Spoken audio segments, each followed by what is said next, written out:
By 1994, the classic American shoe brand Hush Puppies was entirely dead. Sales were abysmal, and company executives were preparing to shut down production for good. Yet, just 2 years later, they sold 1.7 million pairs globally. There was no multi-million-dollar ad campaign, no celebrity endorsement. It's require massive initial force. A completely dead brand exploding overnight without millions in marketing dollars seems impossible. Author Malcolm Gladwell argues that social trends don't obey standard business logic. Instead, they behave exactly like biological viruses. They are highly contagious epidemics. This chart maps out how those epidemics take off. We start with a long, slow period of steady growth, but eventually the activity hits a very specific threshold, what Gladwell calls critical mass. As the line crosses that threshold, you can see the trajectory instantly snap. It becomes an uncontrollable vertical epidemic. To engineer that exact spike, you need to align 3 specific elements. The first element is the law of the few, an extreme version of the 80-20 rule, where a microscopic percentage of extraordinary people do the heavy lifting of spreading a trend. Gladwell divides these people into 3 groups. First are the Mavens.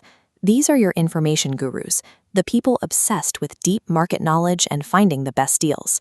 When a Maven recommends a product, people trust them blindly because they have no hidden agenda. Next are the connectors.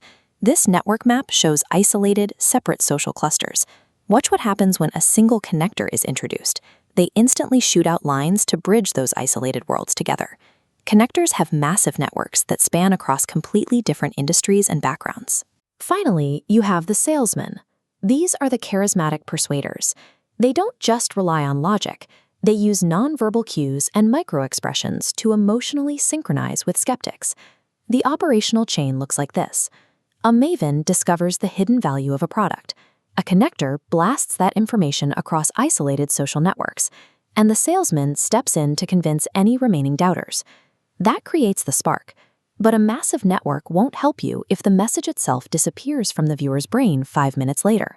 The core idea has to be sticky. It must force immediate action.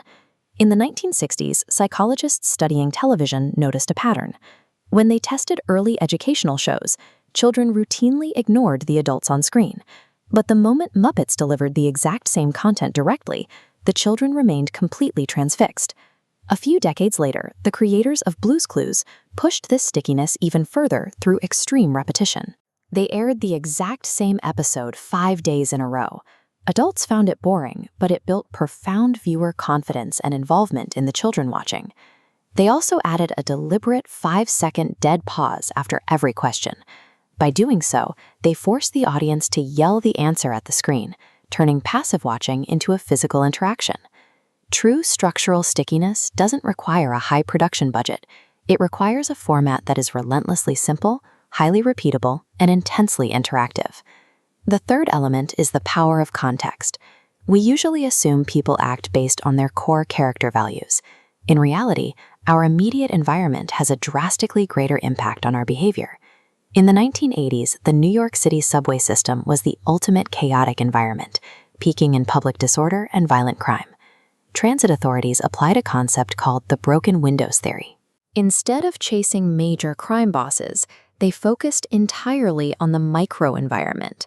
They systematically scrubbed graffiti off the trains every night and aggressively arrested people jumping the turnstiles for a $1.25 fare. By simply cleaning up those small environmental signals of chaos, overall violent crime plummeted by 60 to 70% over the next few years. This same environmental logic applies to corporate structures, specifically through Dunbar's number, the biological limit of 150. That is the maximum number of people we can maintain a stable social relationship with, relying on informal trust rather than rigid corporate bureaucracy. The multi-million-dollar manufacturing company Gore-Tex built their entire business on this constraint. Whenever a factory exceeds 150 employees, they don't expand the building. They build a new one 10 miles down the road to artificially maintain peak innovation and positive peer pressure. Whether you are scrubbing paint off a subway car or strictly capping a team's headcount, shaping the environmental context acts as an invisible trigger for massive behavioral shifts. When a new app or fashion trend explodes across the internet, the growth often traces back to these identifiable structural mechanisms. To replicate these results, creators should avoid targeting a general audience. Instead, focus your resources exclusively on the niche connectors and mavens who possess the social reach and expertise to propagate your message. Prioritize the structure of your content over its production value. Aim for a message that is relentlessly simple, interactive, and repeatable to ensure it stays anchored in the audience's mind. Finally, apply the broken windows logic to the digital experience. Just as graffiti signaled a lack of care in the subway, micro-frictions, like unnecessary clicks in a sign-up flow, create hurdles for the user. As this funnel shows, even a small obstruction can cause momentum to stagnate and drop off, often stopping a potential epidemic before it ever hits its stride. Mastering the dynamics of the few, the stickiness of the message, and the influence of the environment provides a clear map for how social behavior reaches a critical mass. Those who understand these levers can better navigate the shifts that shape our culture.